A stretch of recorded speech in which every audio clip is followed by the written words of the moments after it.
sắc mới mẻ, hiện đại qua bàn tay tài hoa của các nhà thiết kế 12 album.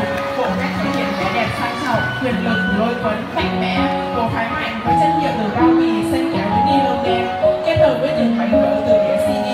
Đứng trên áo mang một cảm giác phá cánh, táo bạo, thể hiện năng động, trẻ trung của nam giới.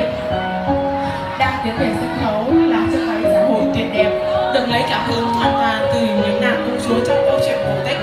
Với sự kết hợp hài hòa giữa hai tông màu trắng và hồng của ni lông, bộ váy mang đến sự nhẹ nhàng, vẻ đẹp gợi cảm, được tính sang trọng trong người mặc.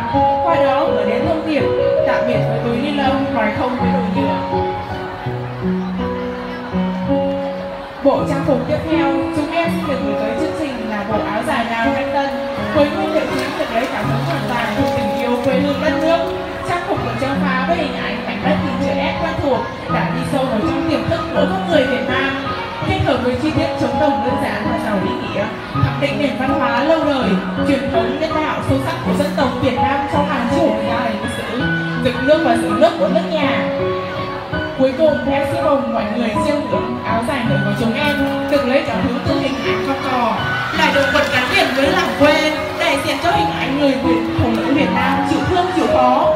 Trang phục có phần chính là áo dài truyền thống Việt Nam, được tái chế từ bao bì, tô điểm thêm bằng hình ảnh hoa sen, biểu tượng của sự thuần khiết trong sáng của người phụ nữ Việt Nam.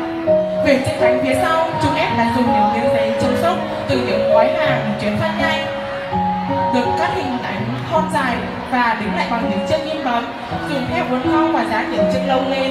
Với tông màu chủ đạo là màu trắng, được kết hợp tỉ mỉ với đôi cánh trắng, cùng với chiếc váy áo dài được tái chế từ bao bì, đem đến thông điệp bảo vệ cho một bầu không khí trong lành của chúng ta. Hy vọng ý tưởng của những bộ trang phục trên, chúng ta sẽ nghiêm túc suy nghĩ về vấn đề môi trường ngày hôm nay. Hãy cùng chung tay bảo vệ môi trường vì sức khỏe của chúng ta và tương lai sau này. Đây là một vấn đề chung của toàn cầu chứ không phải của riêng ai. Nên bằng những hành động từ nhỏ nhất, hãy bảo vệ môi trường sống của chúng ta. Tất cả là hy vọng trong tầm tay của các bạn. Lời cuối cùng cho em kính chúc thầy cô giáo, quý ban giám khảo, quý vị đại biểu lời chúc sức khỏe và lời chào trân trọng nhất. Em xin cảm ơn.